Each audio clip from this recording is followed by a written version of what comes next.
This podcast is a quest for well-being, a quest for a meaningful life through the exploration of fundamental truth. Enlightening ideas, insight on physical, mental, and spiritual health. The inspiration is love.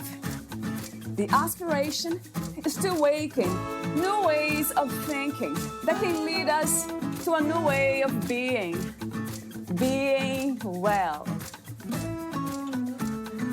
Welcome to Body, Mind, and Conversations.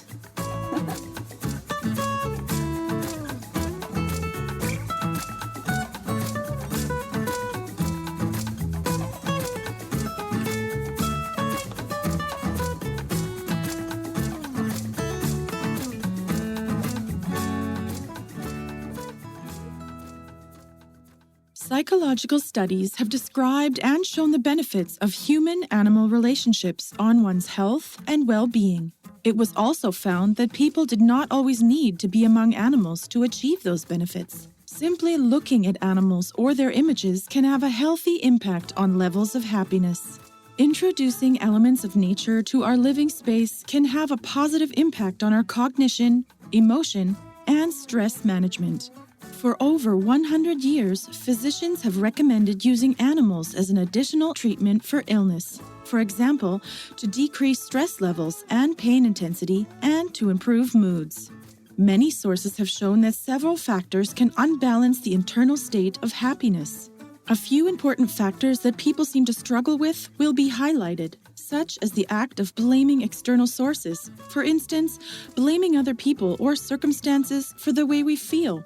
This is not meant to reduce some of life's unpleasant experiences, but rather to understand that everyone has control to some degree over their own feelings. By monitoring our thoughts, one can learn to turn negative thoughts into more positive ones, or at the very least, to neutralize the negative ones. Life always comes in waves, and we can learn to make the most of the sense of delight when we attain its heights.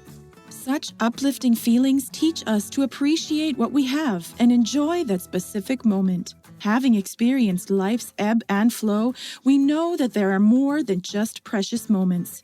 Hardship and difficult times are equally important as they contribute to our internal resources and our resilience by adding contrast to the high notes in our lives. We learn about ourselves and our reactions in order to implement and improve coping strategies.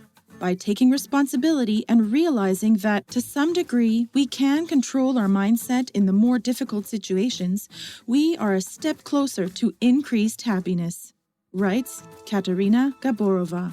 In this episode, Valeria interviews Katerina, the author of Viva! Tools for Well-Being. Katerina Gaborova, Master Psychology, was born in Slovakia and is currently a practicing psychologist in The Hague, Netherlands. This was also a place where she opened her own private practice, KG Psychological Services, www.psychologistinthehague.com, in 2009. She has been a huge fan of motivational videos, talks, and inspirational quotes, which inspired her to create her first book, Viva! Tools for Well-Being, published in 2015 by Petra Books in Canada. Since then, she has been creating a variety of motivational tools, workbooks, card decks, books that can be used in therapy or as everyday mentors in people's homes. Katerina has been living in various countries including England, Australia, and Italy. By being an expat, she devoted herself to offer support to the international community. Recently, her main focus is related to the topics of positive psychology, anxiety, trauma treatments, and how our thoughts can influence our physical, mental, and emotional well-being. Here is the interview with Katerina Gaborova.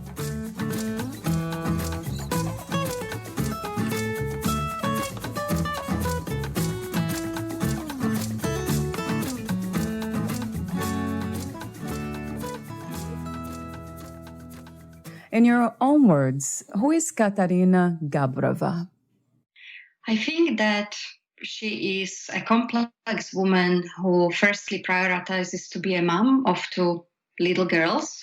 And she's also someone who really loves different cultures and countries, languages and accents, as you can hear on me as well. And she loves to travel, and she also just realizes that the world is a beautiful place full of different corners and filled with various wonderful people. And when we zoom into these people, we can see that they all have different behaviors and different dreams and different purposes. And sometimes these people also cross her path, especially when they come to her practice.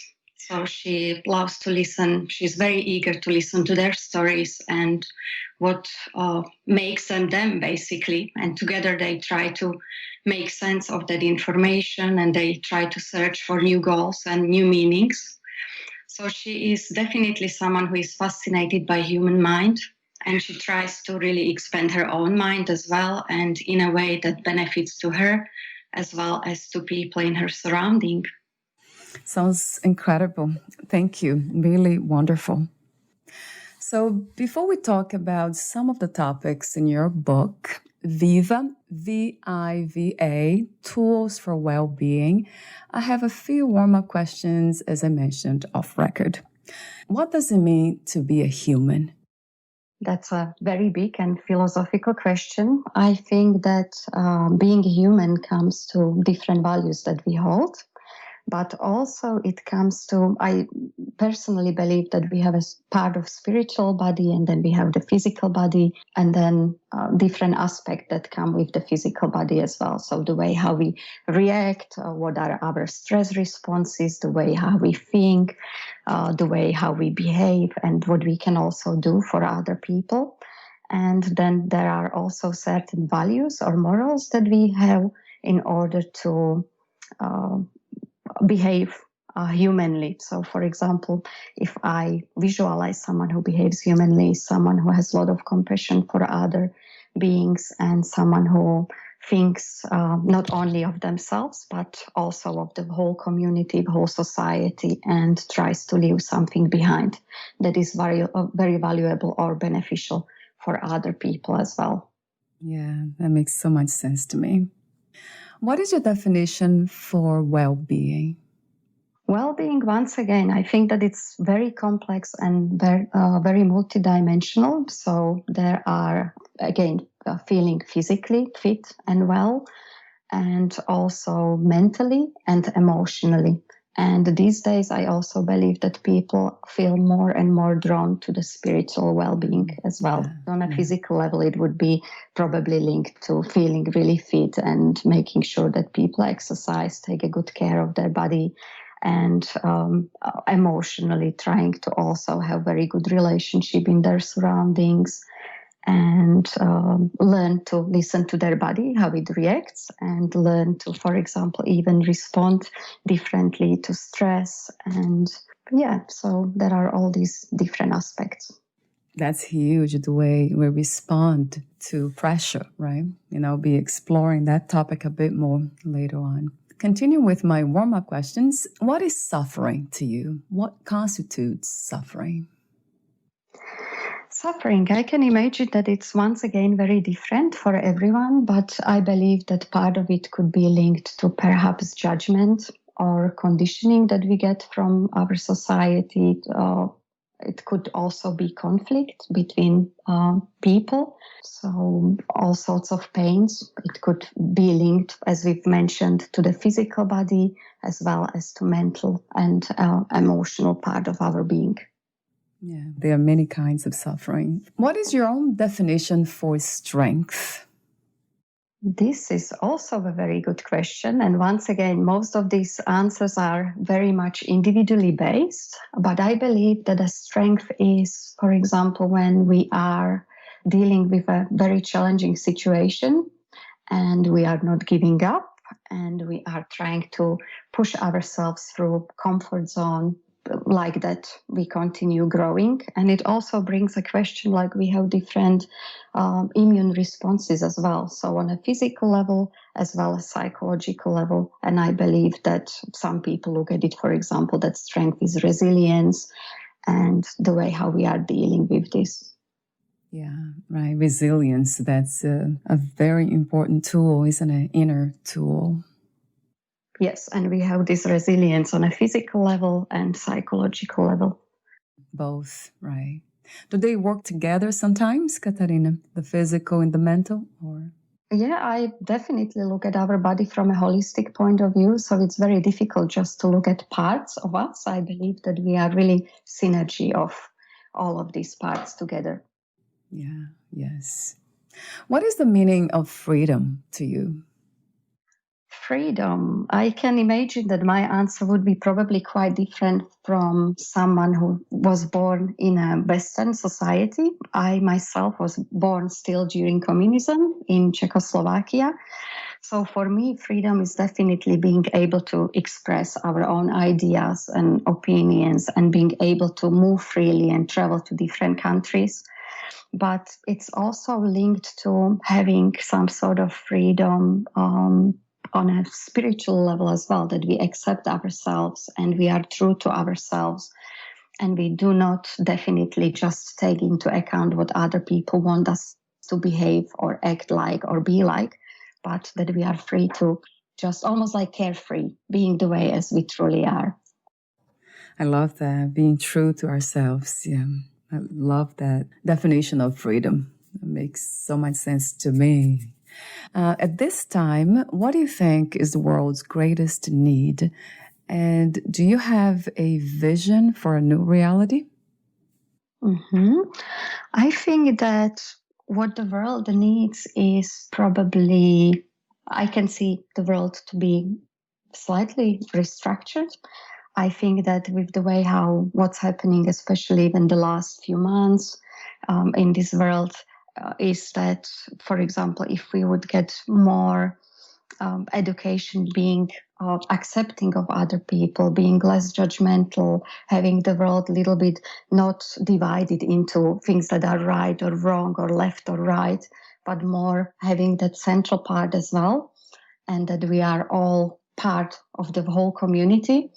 Because I believe that even these days, people have big questions like, shall we wear, for example, facial masks or not? And then if someone is for that, then other people may feel very judgmental and vice versa. So I think that it starts with bringing some sort of education already from very young age, that when we start, for example, primary schools or even way before, that we are spending some time on being mindful, not only in a way of living in a present moment constantly and practicing mindfulness as such, but also being just mindful of actions that we are doing, that whatever I do today may have a profound impact on someone tomorrow, and to make sure that we are really not only thinking of ourselves and how we view the situation, but also of the whole community.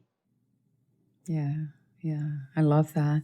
Do you think that after this situation or this experience we are facing, the world will be a different place?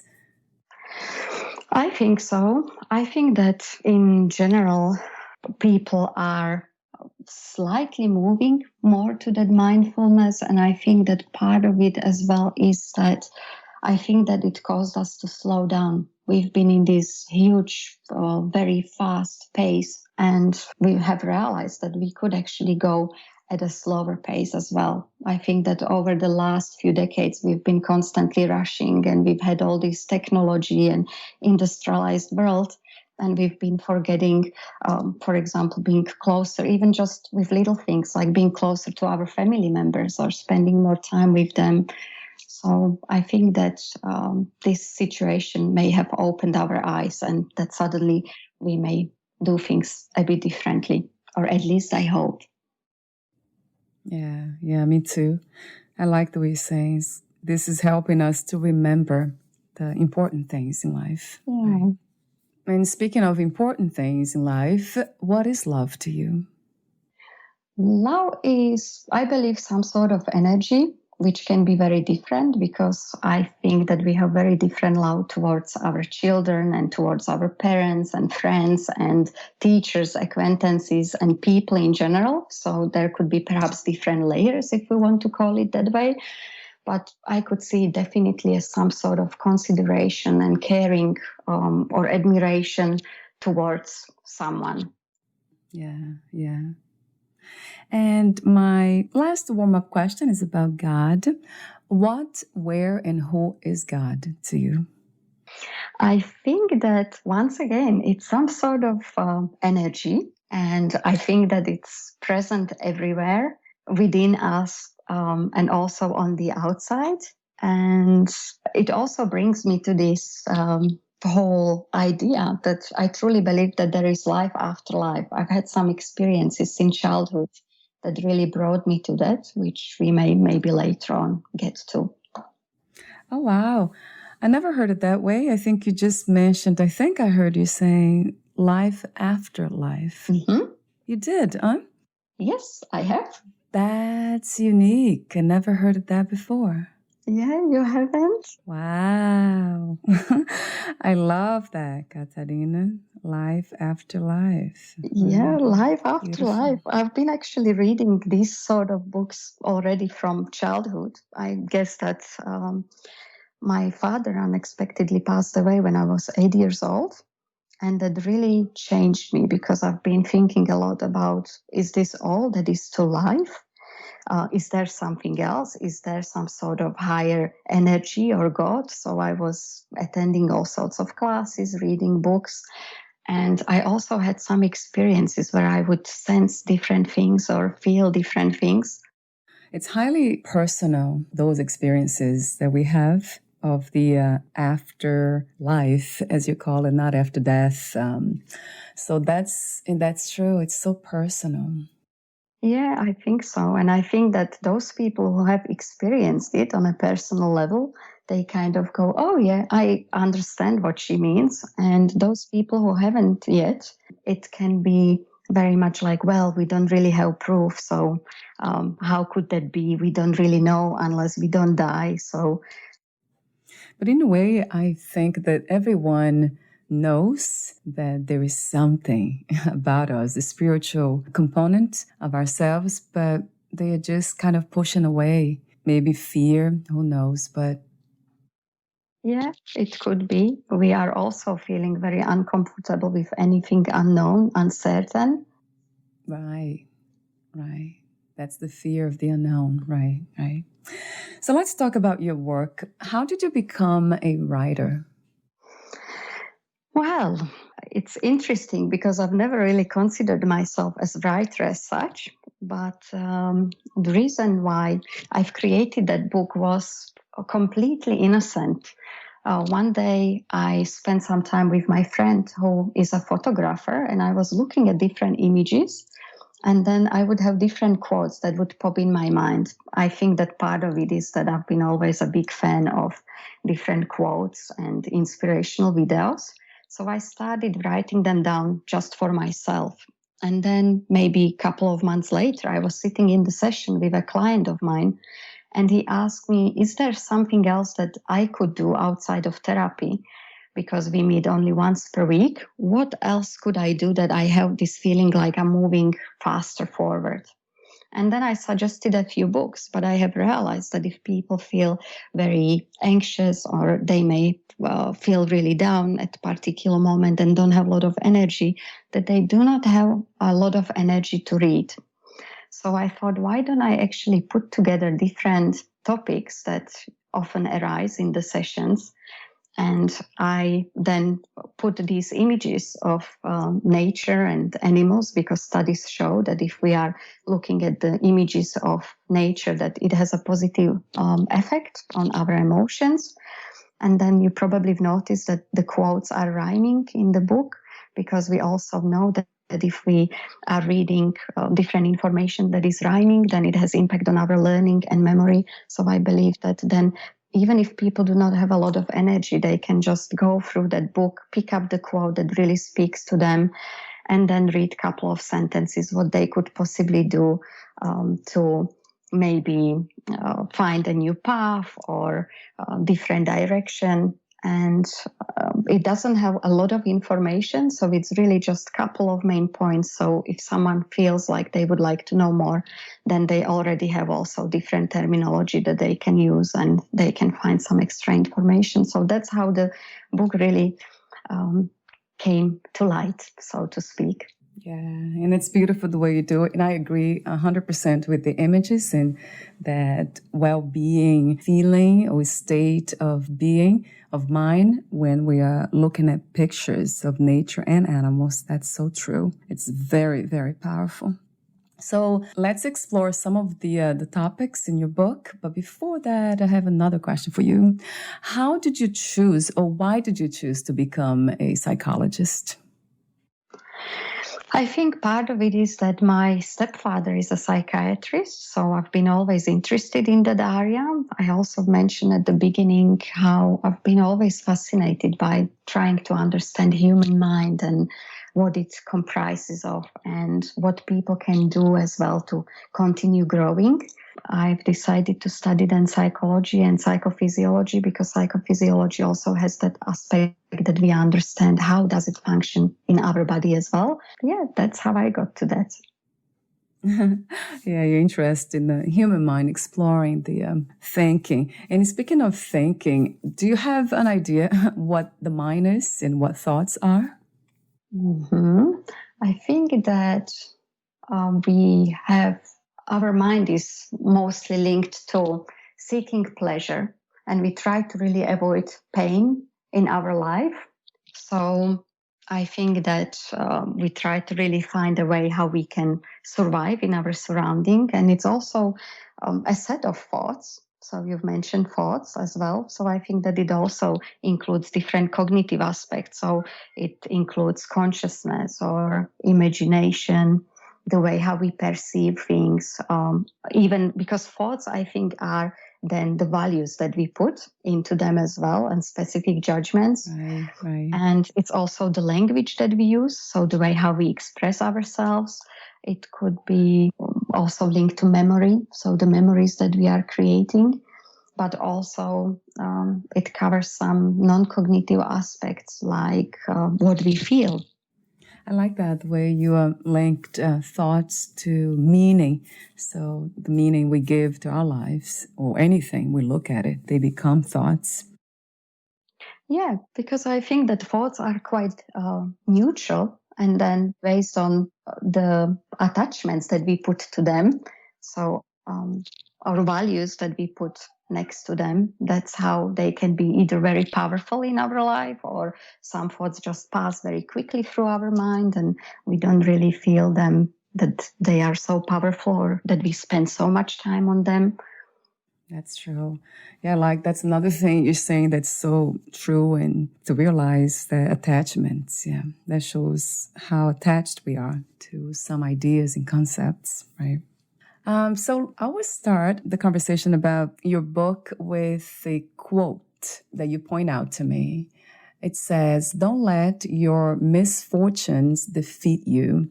Harness your strength and let them lead you." So I have a few questions. The first is, how do we learn to address our pain in a healthy way? That's a very good question, and I'm trying to find answers for that for quite a few years now. But I think that I try to look at our experiences in a way that in general, life goes through ups and downs. And I have noticed one thing, that whenever we go through pain, that's also somehow the point that we are learning the most about ourselves. We are becoming more aware of what's happening, what feels uncomfortable, why does it feel uncomfortable, where do we need to be. So I think that what that quote also tries to show is that pain gives us some sort of new insight and new understanding.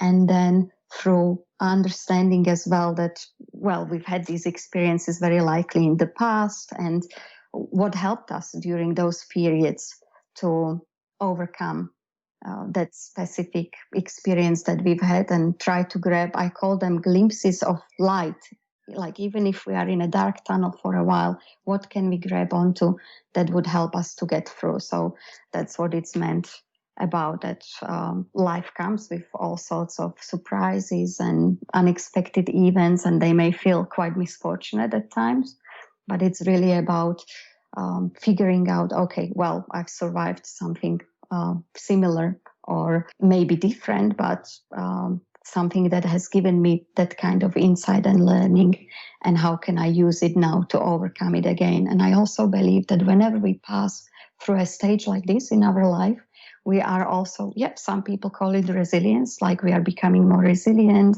Sometimes I call it more that we are becoming just more aware of who we truly are. And I just think as well that none of these periods, even if we are misfortunate for a while, last forever. So if we can pass through that, eventually that's going to be that upward spiral again, and we will be able to come up through that. That reminded me of wisdom, this idea of learning the lessons from painful experiences and then applying that knowledge that I call wisdom. Would you call them wisdom too, or simply knowledge? Yeah, I think so. Yeah, I think that it's a really great word for that, because we are becoming wiser with every new experience that we have, right? Oh, yeah, no doubt about that. But yeah, one thing that you said, it's so true. It's just to remember to use that wisdom, apply the wisdom every time we are going through challenges in life. Just remember what have helped so we can use it again. And that's key, I think, remembering. It's easy to forget, absolutely. right, Katarina, when we are going through challenges. Yeah, that's true. That was actually one reason why I've been always so drawn to positive psychology, because I think that it's really a lovely way, or a lovely field of focusing on positive aspects of our life. So rather than just focusing on the shortcomings, because of course they are a part of our life, but what can we use at that particular moment to help us through those periods? So focusing on things like happiness or well-being, or how we can use some higher potential that we've gained, or creativity. So anything, any glimpse of light, as I said before. Yeah, I love that. Do you have a favorite one? A favorite glimpse of light, like kindness, patience, resilience, or? Yeah, there are a few actually. I think that practicing random acts of kindness, because I'm a true believer that it's not only, and you've heard me saying this a few times today, it's not only about us, but I really think that we are a part of, we are all one, so to speak. And when we practice random acts of kindness, it's actually very helpful for us, even from a neurological point of view. So even if some people say, well, I'd rather take care of myself, but even by taking care of others, for example, we have these neurons, which are called mirror neurons. And when we make someone happy, our mirror neurons pick up on that, and we feel that happiness in us as well. So to come back to your question, random acts of kindness, also practicing mindfulness. So even if we sometimes don't know exactly where we need to be or what's going to happen, then taking smaller steps at the time. And even if I don't know what's going to happen tomorrow, then it's okay just to focus on the next hour and how to make it the most valuable at that moment. So spending every minute to its maximum as much as we can. Wow. What a wonderful idea, isn't it? Like practice, really, is to be in the moment and address what we need to address now and not to focus so much on the past or future. That is so true. Do you connect mindfulness to meditation, to the practice of meditation? Yes, as well, absolutely. And I just wanted to point out, because you also were talking about past and future, that from the psychological point of view, when we even think of our thoughts on a timeline, we know that if we have thoughts mostly from the past, then they are more likely to increase our sadness. And if we are really focusing on the thoughts related to future, then they can trigger sense of anxiety and uncertainty. So that's when that mindfulness comes very handy. And yeah, mindfulness, I definitely connect with meditation. So I think that it's a really lovely way of slowing down and getting in contact with what's happening at that moment. Sometimes I practice mindfulness also with my clients, where we also try to just apply all of the senses. Like we may find a spot somewhere in the room, and you can try to process it visually and auditory and how your skin feels at that time. So trying to, because we hardly ever, like we are processing it constantly, but we hardly ever really stop and think about it when it's happening at that moment. So very good point. So meditation in a way is the foundation for mindfulness. Do you recommend certain time, like a time frame, 10 minutes, 5 minutes, 20 minutes a day, or it doesn't really matter? I do not really recommend a time frame, because I've noticed that sometimes when I send to my clients half an hour meditation, then they tell me, oh, I don't really have that much time. So I actually believe that what's very important is the frequency. So even if someone does it for a few minutes a day, but it's still better, I personally think, doing it every day rather than having half an hour meditation, let's say once every 2 weeks. So that frequency is something that I would definitely emphasize. And then if someone can do it at the beginning just for a few minutes and then eventually for maybe half an hour or 1 hour, then people can just find whatever sits with their body the most. Yeah, I love this idea also of giving people that, guiding them, rather than telling them what to do, exactly what to do. Yeah, and you hear me a lot emphasizing today as well that, oh, everyone sees that differently and it's on individual basis, but it truly is, right? Like something what may completely work for me, and I may tell you about it, and I say, Valeria, just do this and this tomorrow, and then you try it and you go, well, it doesn't really feel so great as she was describing. So we really need to find and listen to our body what sits the best with us. And that's why I think it's wonderful that we have so many different techniques. Like for some people, doing positive visualization, it works great. For some people, breathing exercises or mindfulness practices. So we can do really so many different muscle tension relaxation. Yes.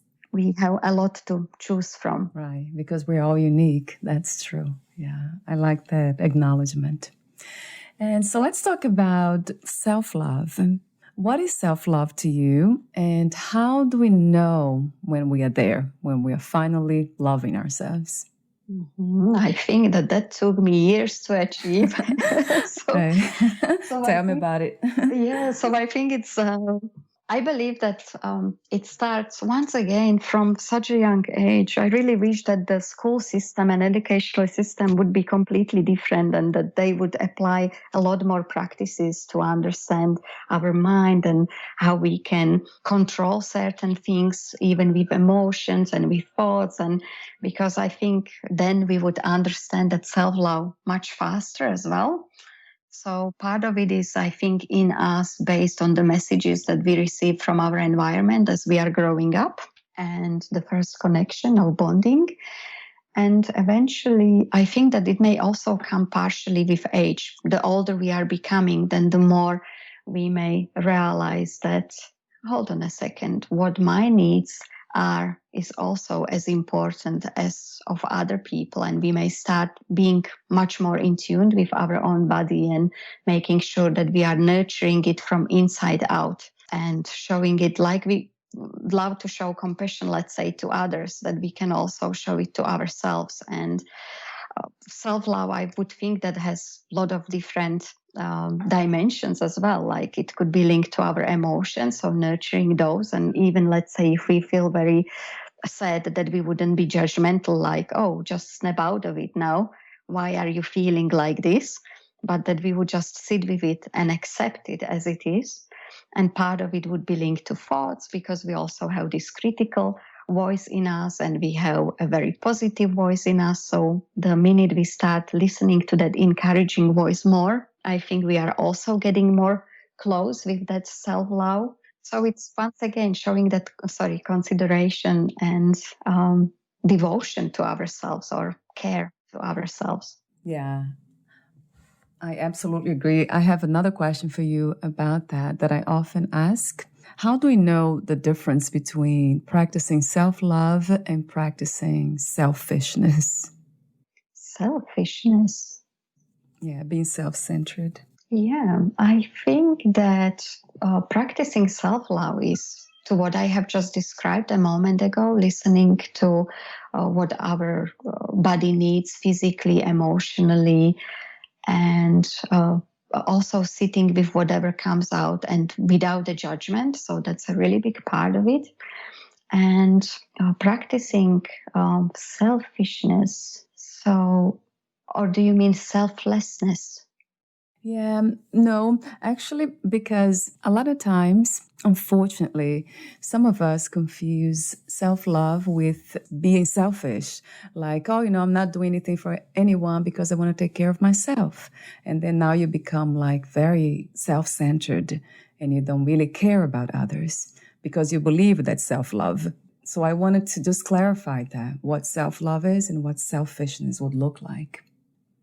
Okay, now I understand what you were asking. Yeah, it's a very interesting concept, and I've been busy with this maybe 2 years ago, because I have noticed that, especially when we come from collectivist cultures, so let's say I'm coming originally from Eastern Europe, and we see that also in Latino cultures and so on, that we are from very young age raised to take care of the whole collective and what are the needs of other people. And suddenly I'm currently living in the Netherlands, which is highly individualistic culture and probably the most individualistic of all the countries where I've been.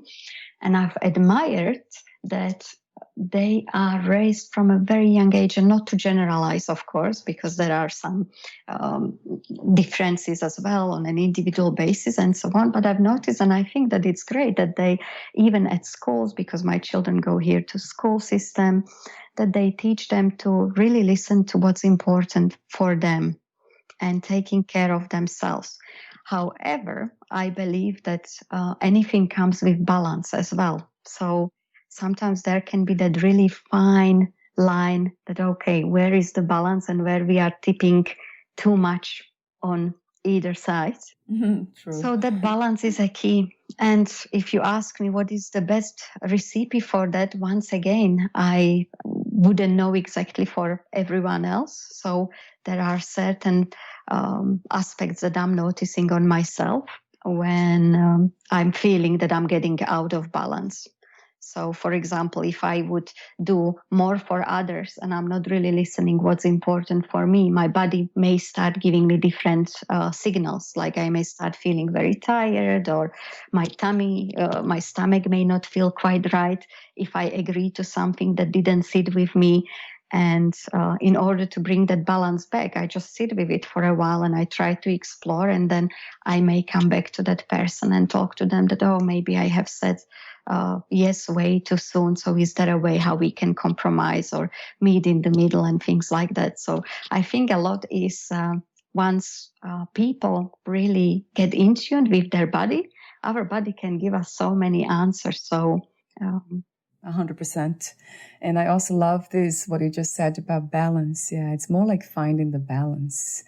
And yeah, that's true. Not doing anything in extremes or trying not to.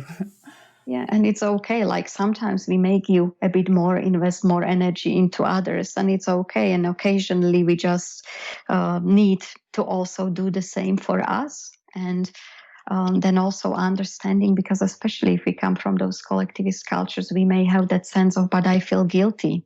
These people have asked me to do so and so. And like sometimes we can even see that in the sessions that, let's say, imagine that you would be a great artist. You are painting some beautiful images, and all you want in your life is to go and study at art school. And I may be your parent and I will tell you, well, but artists may not make as much money. So how about you'd rather become a lawyer, for example? And then you may agree to that. And suddenly you realize that you are 2 years down the track in your studies and that you are not really feeling it and you are not as happy as you were and so on. And that's when we know that there wasn't that balance at that time. Yeah. And that goes back to listening to our inner voice and being authentic, just trusting ourselves, right? Yeah. And I guess another question that I have for you, it's about teaching children to love themselves. What is the best way to do that, Katarina? How did you do it with your children?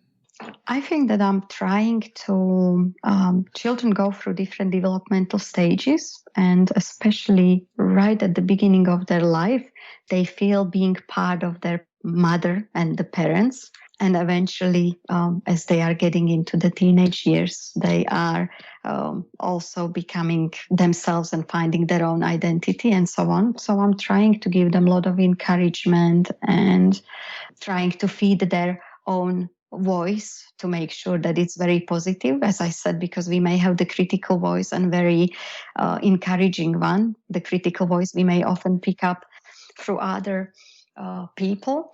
I also try not to tell them no a lot, because I think sometimes even if they make certain choices and they may, so of course, if it comes to their safety and so on, I make sure that I pay attention to them, but I'm also trying to let them develop themselves by themselves, because I think that it really increases that and encourages that they trust in their decisions and who they are.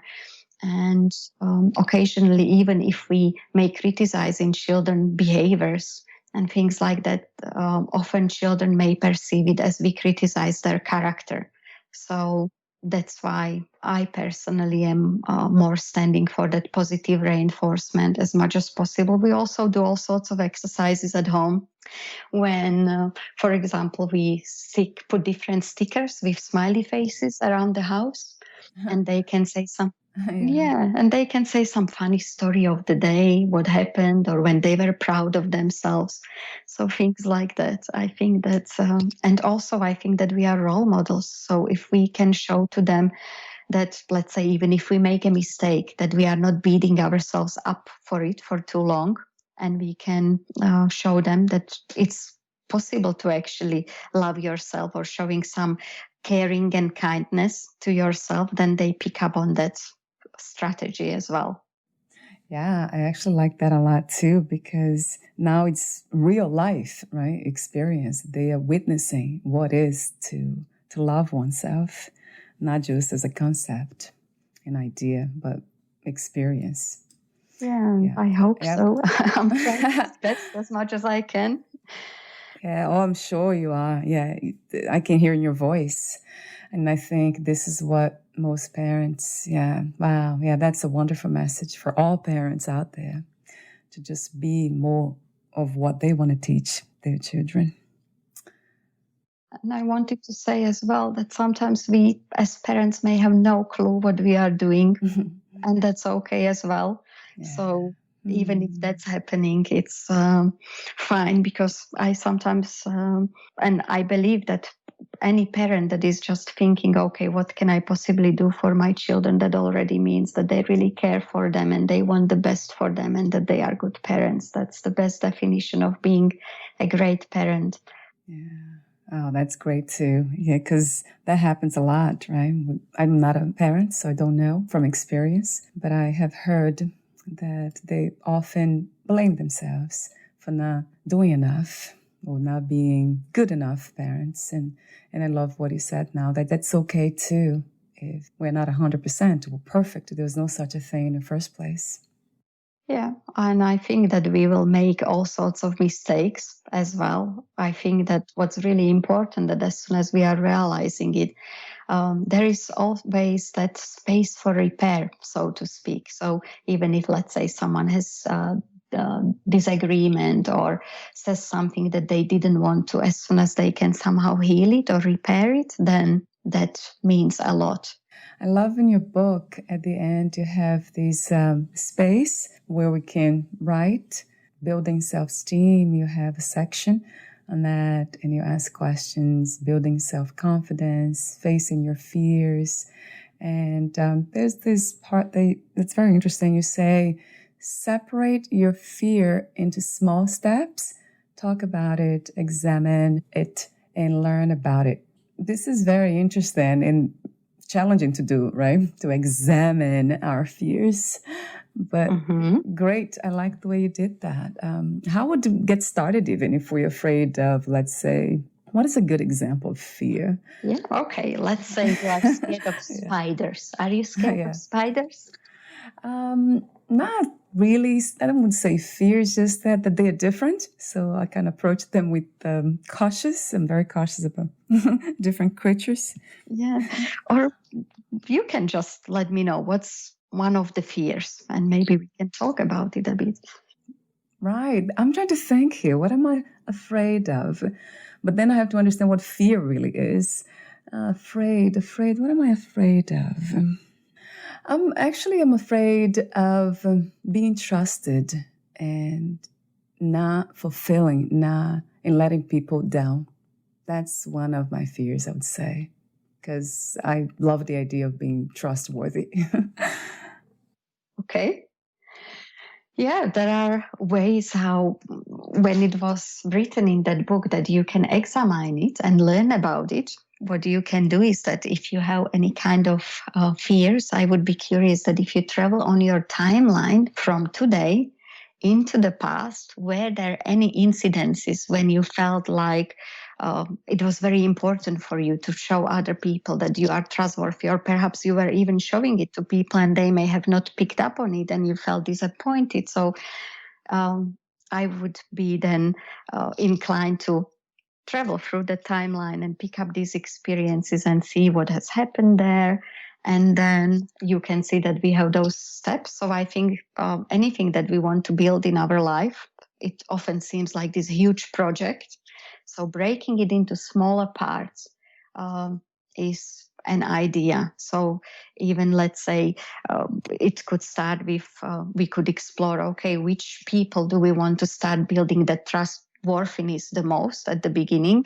And we could perhaps start with people that you feel the most comfortable with, and eventually expand your circle. So those could be some of those steps that you can do. I also believe in power of positive visualization. So even if we are scared of something, if you actually visualize as it's really happening, we are then activating and stimulating those intention centers in our brain.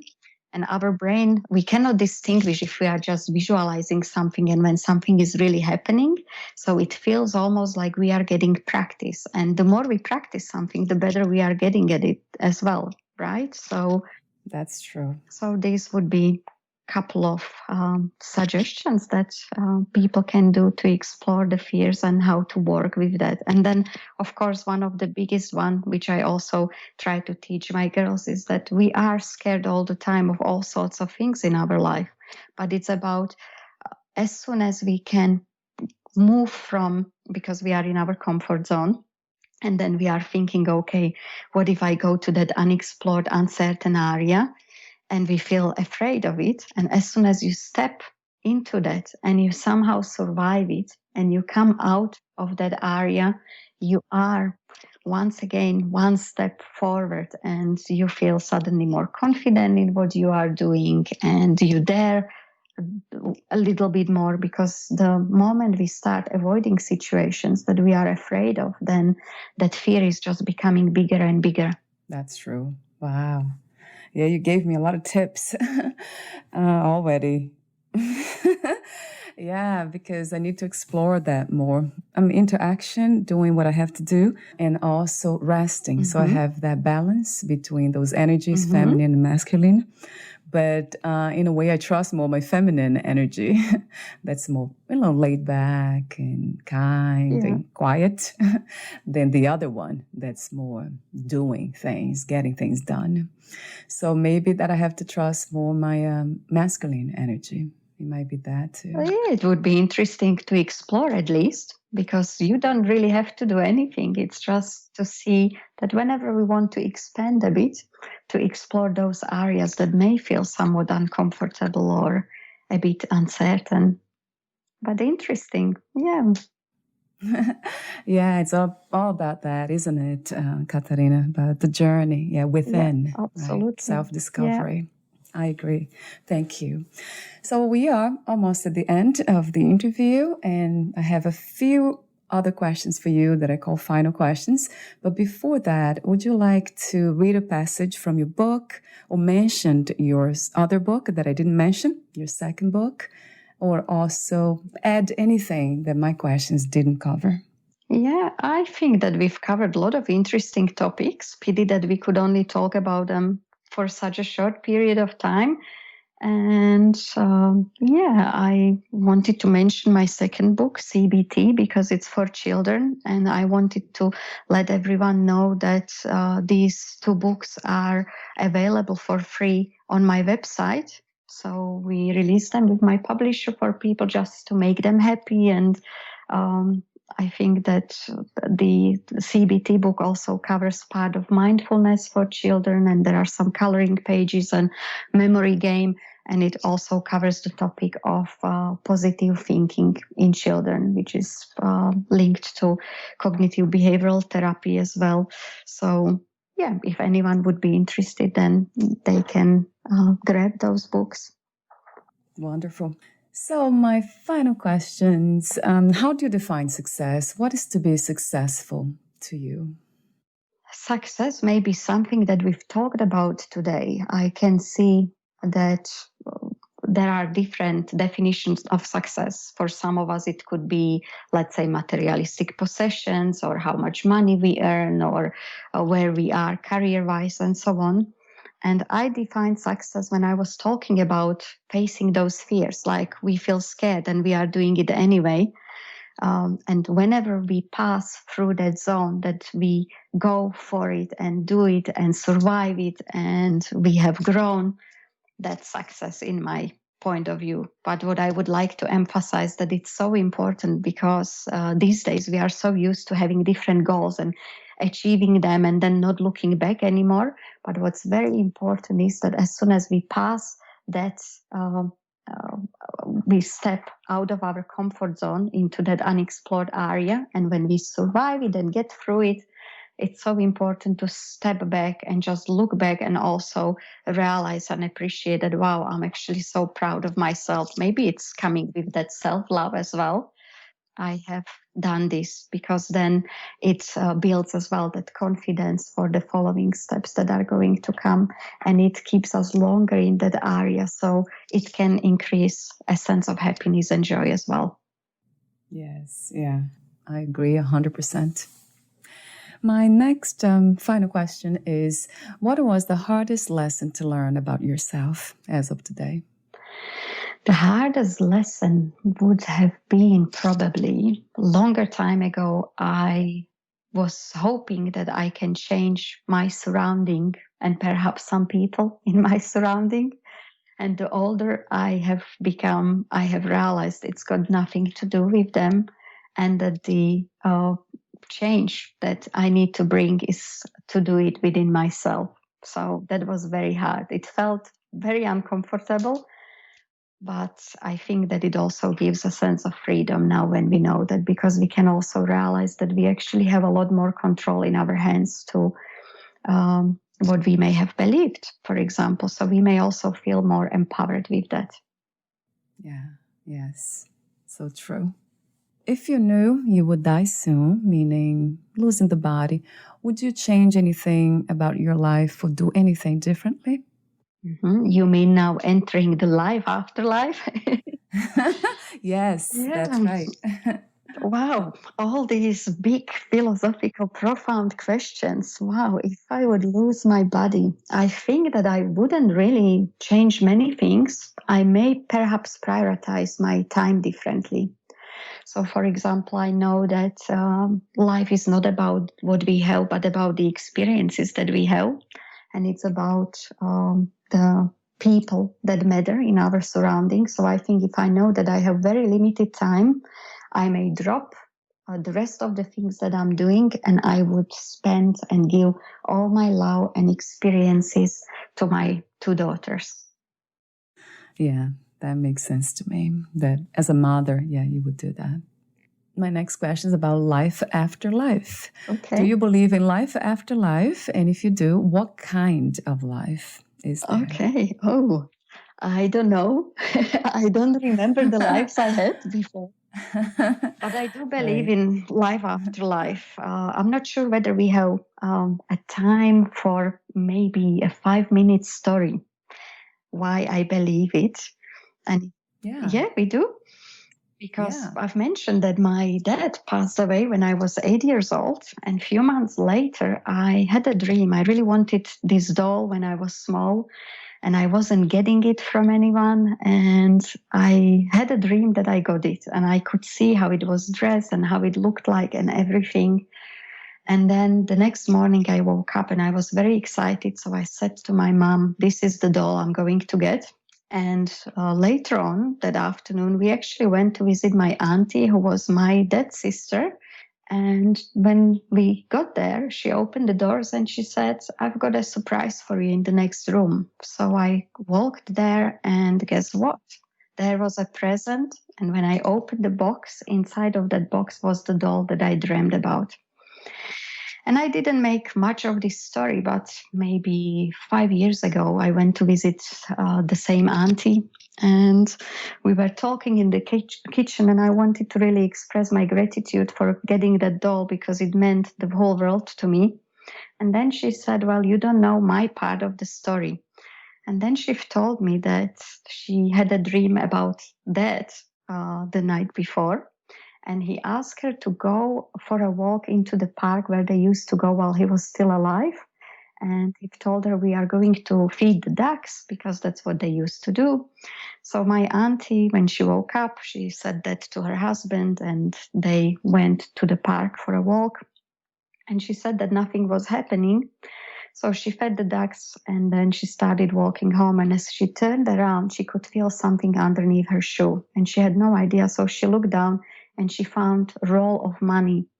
So she looked around whether there are any people, whether that money belonged to anyone, and no one was there. And she told me that she swore that she couldn't see that roll of money when she was entering that area. So she took the money and she bought presents for me and my 2 other sisters. And I didn't know that was the dream that I had. But later in life, I've realized that that was present from my dad. Wow. Yeah. How amazing. So I do believe in life after life. And you ask me in what sort of form, that I'm not quite sure. I think that perhaps there are different dimensions, and I do not really believe in so much in heaven and hell, so to speak. But I believe that we may have specific experiences based on how we've been behaving, for example, and that we keep, I believe in reincarnation, and that we keep being born in order to continue whatever we've started in the previous life, or wherever we had blockages, or that we can somehow every time make the world just a bit better place. Wow. That's amazing. Yeah, it really shows that everything's connected. There's no opposite life, and everything's here. It's happening right now, actually. Yeah, there's just life, right, Katarina, in a way, like you said, life after life, only life. I love that. Yeah, just perhaps in different transformations or dimensions. But yeah, we won't know until we experience that. True. So my last question, what are 3 things about life you know for sure? 3 things. I think that life comes in ups and downs, that's for sure. And I think that every time we get through our down, we are much more equipped to deal with certain challenges later on. So we are becoming wiser, or some people call it more resilient or stronger, or whatever word people would like to use for that. And I think that whenever we are in that down spiral, that it's so important to get through that with someone else. They do not even need to help us, but sometimes it's just okay to talk to someone or lean on someone, gain different perspective. And that would bring me to the third part, that's why it's so important to choose our friends really wisely. These are three aspects as I see life today. Perhaps if you ask me in 5 years' time, I may change once again. Hopefully I'll be wiser again. True. So true. Yeah. That's another beautiful acknowledgement that life is change, right? It's constantly changing, right? And we are life itself. Yeah. Thank you so much for this conversation. It has been meaningful and wonderful. Thank you for your presence and your wisdom. Likewise, thank you for having me. Where can we find more information about you, your books, products, services, and future projects? I've got 2 websites. So one is my name, long name, so www.katarinagaborova.com. And then the other one, maybe perhaps easier for people to find me, it's www.psychologistinthehague.com. Thank you so much again, Katarina, and we'll talk soon. Yeah, likewise. Thank you for having me. It's been an honor. Thank you. Bye for now. Thank you. Bye-bye.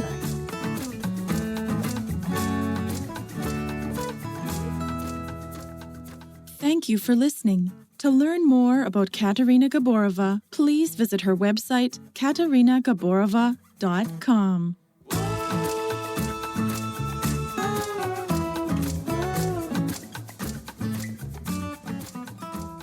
To learn more about this podcast, please visit fitforjoy.org/podcast. I want to thank the Patreon members, Lawrence McGrath, Mark Basden, Terry Clayton, and Aidan Vickrock. Thank you again for listening, and bye for now.